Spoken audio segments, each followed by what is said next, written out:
Hi, everybody. Welcome to another episode of Coffee and Conversations. I'm excited to have Sonia with me here today. And we are going to have some coffee and some conversation. Yes. Okay. So today we're talking about something really exciting. We're going to talk about first generation students. And so I want to start with just having Sonia introduce herself. Where do you work? Where are you from? Where did you go to college? All those good things. Tell us about your experiences. Awesome. Good morning, everyone, and thank you for having me, Tierza. So my name's Sonia Valencia, she, her, hers, and I am the director of TRIO programs here on campus, and we have two TRIO grants, the Student Support Services, or SSS program, and the McNair Scholars Program. And I am not from Colorado. I am a Mexican immigrant who grew up in Southern California in a small city, Orange, California, next to Disneyland. I'm a first generation college student, and what that means is that I am the first person in my family to go to college. And I wanted to add the Mexican immigrant part because also, the language barrier, culture barrier, all those things also shaped my experience. So I went to school at the University of California, Riverside for my undergrad in English, Women's Studies, and minoring in Chicano Studies. And then I pursued a master's at Georgetown University in Washington, D.C., and I am a doctoral candidate at the University of Texas at San Antonio in English. And so, what my experience looked like in terms of being a first generation college student is firstly, it's something that's followed me throughout. Sometimes we think that some of the challenges that I'll talk about in a second end after you get your degree, but more and more people are talking about the fact that when you're the first to go into these different areas, you're kind of always learning these things that you didn't know other people know and that you don't know. So, for example, one of the things that came up for me when even thinking about applying to college, I looked at the price tag and it said estimated 38,000. And I thought it was like when you go to the grocery store and they give you your bill and you pay, right? Like this is your total and you have to pay up front. So I thought, oh, we're gonna have to give them like $38,000 before I even start, and there's no way that we could have afforded that. So I was like, okay, I guess I'm not going to college. So I was just going about doing my thing. I was part of a program called Educational Outreach Programs with the University of California Systems, and it's very similar to TRIO programs. And I saw my mentor, who was a student at the University of California, Irvine. She saw me in the hallway and was like, hey, I haven't seen your applications for college. I was like, yeah, I can't afford it, so I'm not going to go. She's like, what? No, there's like financial aid, scholarships, all this stuff. I was like, no, I saw it. Like all of them are like $38,000. Can't afford that. So she pulled me out of class, kind of sat down and said, listen, just apply, and we'll talk about the rest of the pieces later. And then even then, like I didn't really understand how financial aid worked. And she explained it to me, and she's like, okay, they'll pay. And if there's a balance, they'll give you a little bit extra money for yourself. You can apply for scholarships. Another thing that kind of came up for me as a first gen student, and then now I tell others, is I thought that that package that they gave me the first year was going to be like the same amount of money that I was going to get every single year. And I was like, oh, okay, if this is the amount of support that I'm going to get, I can afford it. At least for me, it changed throughout, and I didn't know. So I was very surprised my second year when I didn't get the At a same different amount of amount. money. Yeah, I called like the financial aid office and I was like, you're missing this and you're missing that. And they're like, no, no, like every year it gets updated. And some of those awards were just as a first year student. And I was like, oh, so even that, like I didn't know. So now I tell students or anyone who I know who's applying to college, just like be aware that there might be change from year to year, because I did base my decision entirely based on the amount of financial aid that I was receiving. So I just chose the place where I was going to get the most amount of money, because I knew that that was probably something that would be really stressful for me. So that was a little bit about even just like getting there. And then once I was there, I lived in the residence halls. I lived in a themed residence hall, and it was wonderful. I had a really great experience, met lots of friends. And then I was part of a program that's similar to our FYE program here. And so I was in a small cohort of students who took one class together every quarter. So I was in the quarter system, and then we had the same TA follow us, and we had the same they're called like peer mentors with us for the entire year. So I really got to build that sense of community, and I greatly attribute me even staying in school, to that program, to that level of support that I received, and then to the Chicano student programs office as well, who helped a lot during that first year. So for example, like, I would tell my mom I'm really stressed about like midterms, or I'm really stressed about finals. Did she And know what that meant?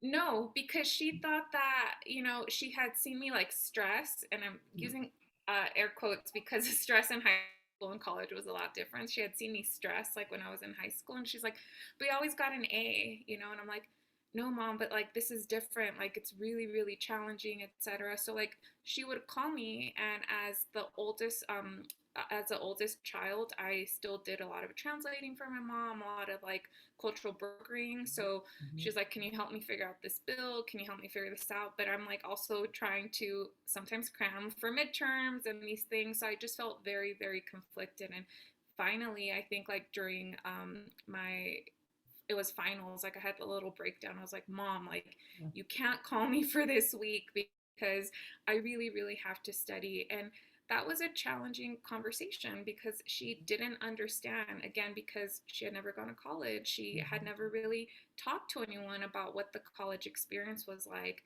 Now she tells other people who have kids who go to college, it's like, "Oh, they get really stressed." Like, give them space, try to support them in whatever ways that they might need. So I think I also just want to share that it was bumpy. Like it's hard to go from being like a solid, straight A student to like getting your first C.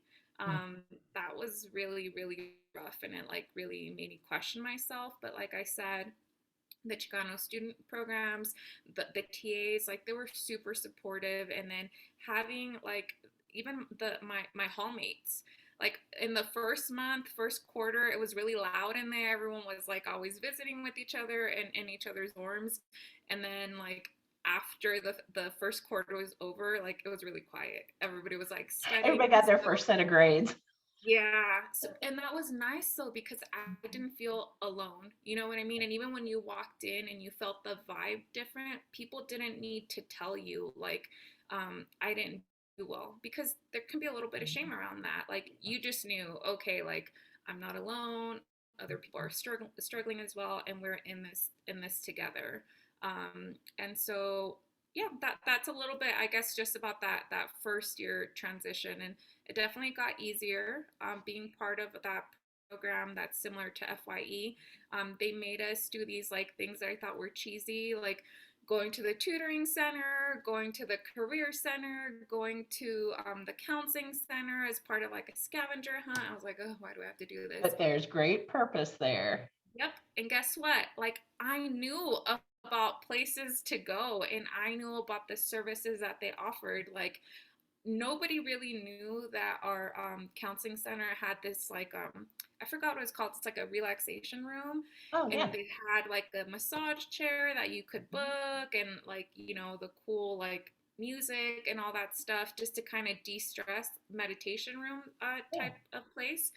Nobody knew about that, but I did, because it was part of our assignment and we had to go talk to people about the services that they had. So, again, I just really credit that program for setting me up for success. There's things that I learned about, people that I met, that in that first year I didn't think were going to be part of my career as an undergrad.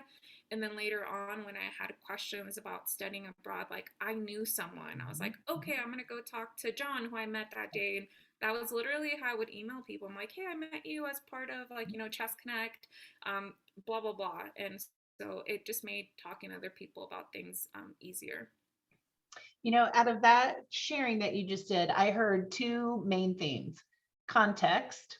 So context matters, and sometimes we have it, sometimes we don't. And all those experiences were helping you gain context of the higher education landscape, but also your first year experience as a college student landscape. And the other piece I heard you clearly talk about was mentoring. Yes. All the way from that high school trio similar program to the peer mentors in your FYE program, the people in the Chicano Studies program. I'm sure that those friendships in that program help support you through all those ups and downs as you adjust. because I think all college students go through this bumpiness.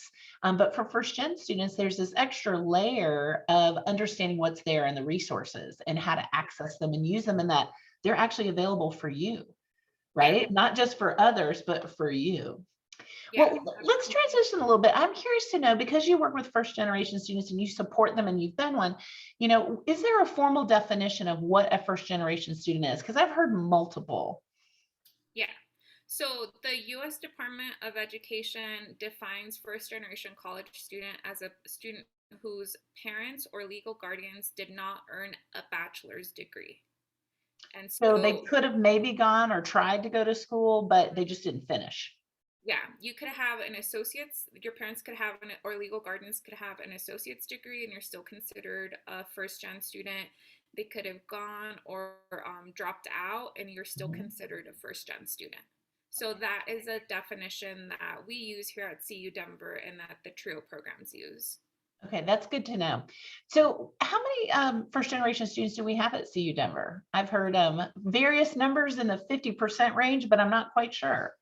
Yeah, that's a good point. So the numbers teeter between 49 to 51%. Okay. So roughly half, roughly 50% of our student population is first generation, which actually I'm looking at my note here for some stats at nationwide, we're comparable.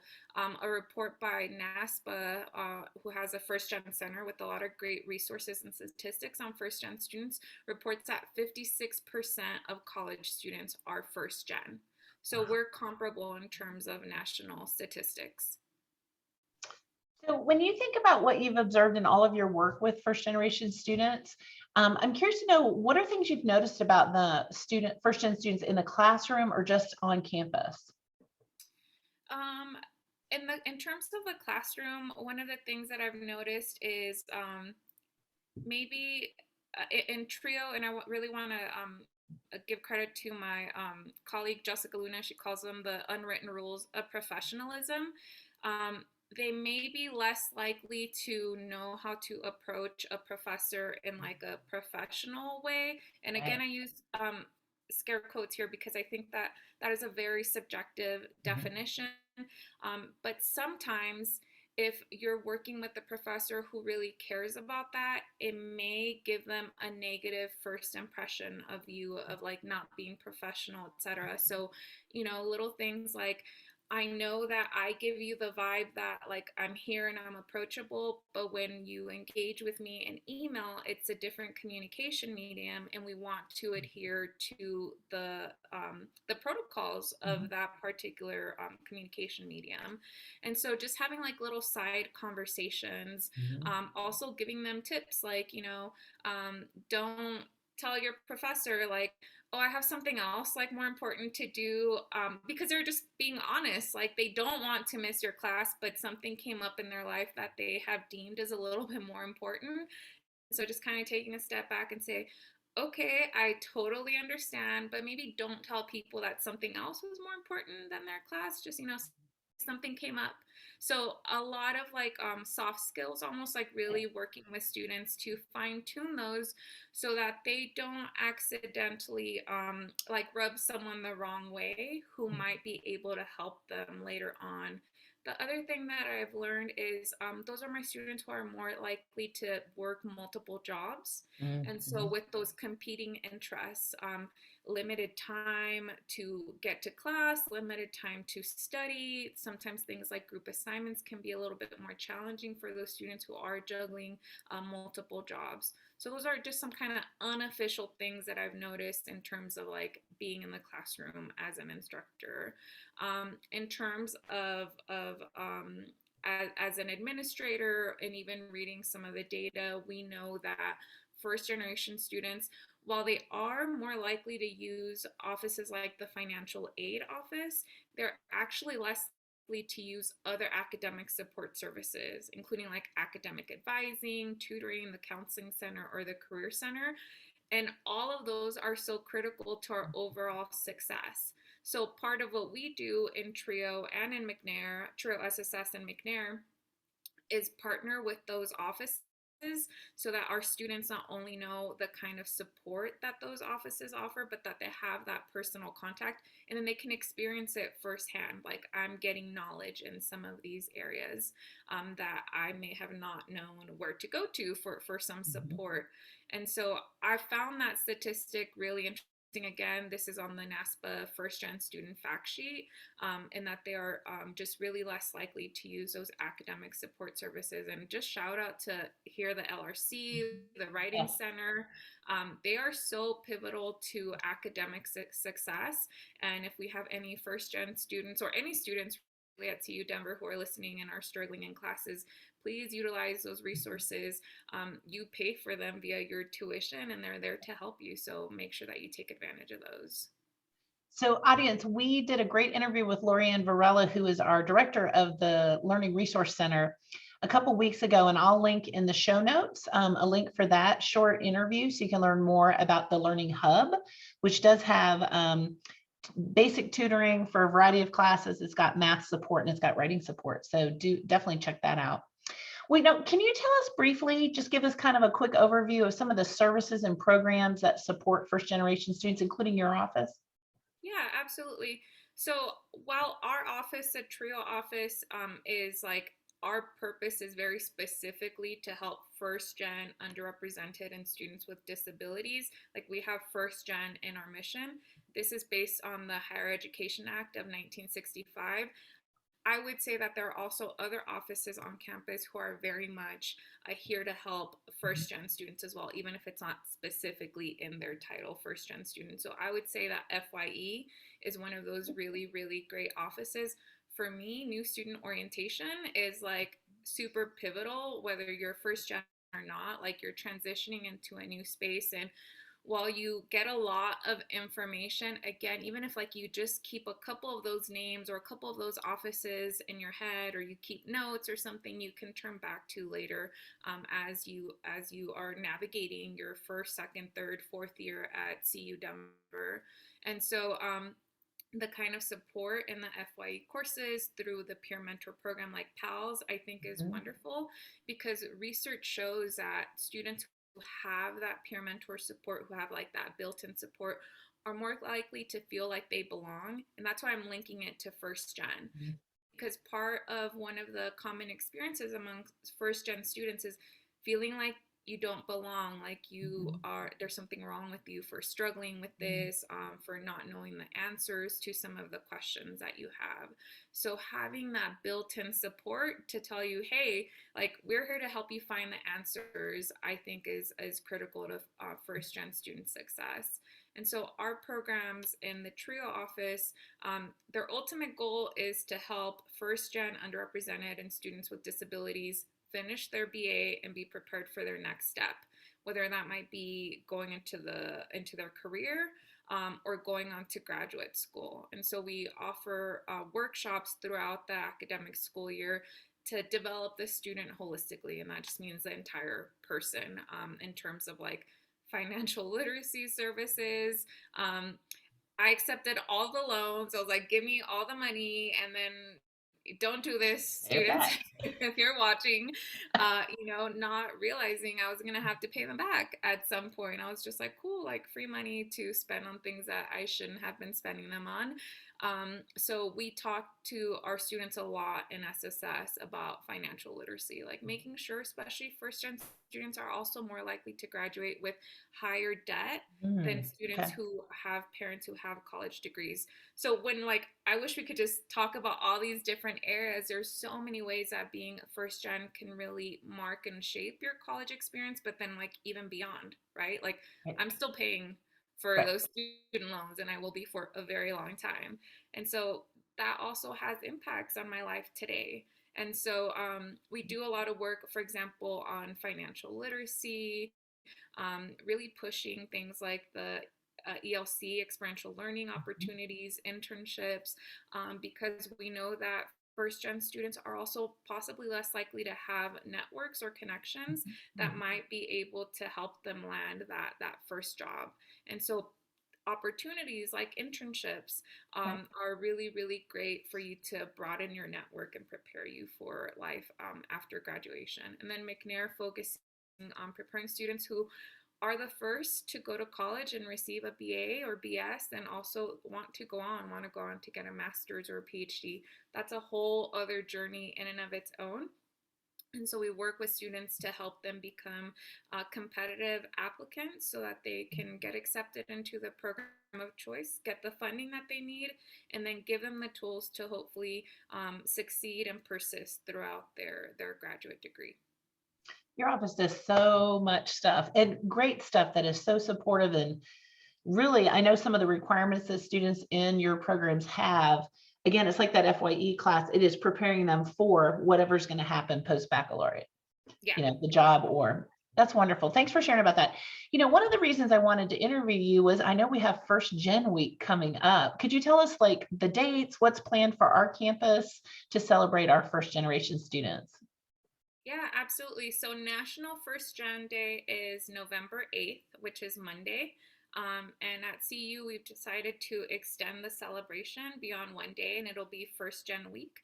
So that Monday through Friday. We'll kick off on Monday with a panel, and it'll be voices across the ranks in higher ed. So we'll have someone in university leadership who's going to come and talk about his experience. I'm not giving any names. Hopefully you'll show up.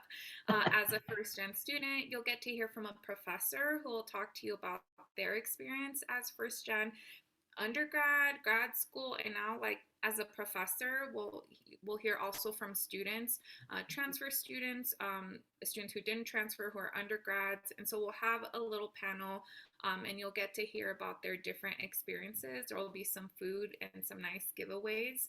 On Tuesday, we are having a virtual admissions event, and so for anyone who's interested in learning more about CU Denver who might be first gen, they'll get to learn about our campus, different resources and services available specifically to first gen student, but also like more widely. And then there will be a student panel as well. Wednesday is something really fun that we haven't done before. It'll be first gen fit, and really kind of a broader perspective of fit in terms of like wellness. And so we will have a Bollywood dancing class at the wellness center. I'm excited about that. And you'll learn about the different resources. Like, again, I didn't know that you could reserve rooms to study at the wellness center. Yes, you can. Absolutely. I didn't know that. And they have like a napping place. They do. And Yep. I was a student, I would totally go take a nap there like all the They time. have a super nice lounge on the ground floor where people, even in the evenings when I've left campus later, you see that room is packed with people studying. And you're right, the nap room, that's a hot property. Yeah, I mean, if anyone from the Wellness Center is listening and they want to open something like that for faculty and staff, I would totally sign up for that. We're there. And so the students who participate will hear about some of the different resources, and then we'll get into the class. On Thursday, we'll have a first gen in grad school event. And so you'll hear from students who are doctoral students, master students about their journey towards a PhD or towards their graduate degree. And then Friday, we're going to have a really fun closing event where you can bring your family, your support system to campus, pick up a pin. I don't have my pin with me, but it's a first gen pin that you earn for attending some of the events. If you're graduating, you get a first generation sash, and those are very, very popular. I strongly encourage you to show up early to get one of those. And then we'll have some coloring activities, photo booth spots for you just to celebrate the fact that you are first gen with the folks who provide you that emotional support on your journey. And we are still updating our calendar and adding a couple more events, so we should have the save the date flyer out probably by the end of this week. So take a look, because we'll also be adding an event with the Career Center, so I'm excited to see what that's going to be. Wonderful. Well, students, we will definitely help market these events. So keep your eyes open on the Student Life social media channels as well. Can I add something else? So sure. Sorry to interrupt. Actually, a key piece is if you attend these events, you get to enter a raffle, and there will be 4 $500 first gen scholarships raffled. So attend. increase your chances of winning one of those $500 scholarships. So yeah. That's awesome. Wow. Okay. Well, hopefully you stayed to this point in the video so that you could learn that information. We hope to see you at a First Gen event the week of November 8th. Well, for kind of our wrap up closing question, if you had one tip to give to a first generation college student, what would that one tip be? I've been thinking about this. I think it would be ask questions, plural. Yep. If you, even if you think you know what the answer is, if you're unsure, ask and ask multiple people and ask many, many times. However small you think the question might be to however big the question might be, ask. And please don't feel like you're inconveniencing people by asking questions. I feel really confident saying that most of the people that I have met here at CU are so student-centered and focused, and they're here to help, and they're happy to help. So ask questions instead of like spending hours, researching, racking your head, trying to figure out what available resources might be, what the best way to go. You just expend a lot of emotional energy and a lot of time that can be used elsewhere if you go and you ask questions. And so I am probably gonna get the name wrong, but the Lynx Connect Lynx Connect office is a really like great place to start. I'm really happy that we have a one-stop shop. Lynx Central. Lynx Central, Lynx sorry. Central. Yep. Lynx Connect is study abroad, career center, ELC, the internships. Lynx Central. Yes. Yes. I'm still newish and there's so many links, something else. Got lots of links at CU Denver. Yes, correct. Yeah, so I'm with everyone else who's still learning them, but I'm so glad that there is that one-stop shop where that website and the front desk over in student comments, super helpful to students. Like they'll get you to the right people so you don't have to run all over campus or surf for hours all over the web. If you go to the Lynx Central website, and I'll link that below in the show notes as well, it is a great first place to look for information. Yeah. I love your answer about asking questions. I know that when a first year student, regardless if they're a first gen or not, approaches me, often it's something super simple that I can quickly answer or show them where to find the information. And I'm thrilled to do that because I know how frustrating it can be when you don't have the right language to even know what to search for in the search box, right? Yeah. Absolutely. Well, thank you so much for interviewing with me today. I really appreciated this conversation. Thank you for having me. And if anybody wants to stop by and learn more about TRIO, we're also in the Student Commons Building 2011. And we've had students kind of wander in there, and someone asked me something about like requesting transcripts for their friend who is currently out of the country.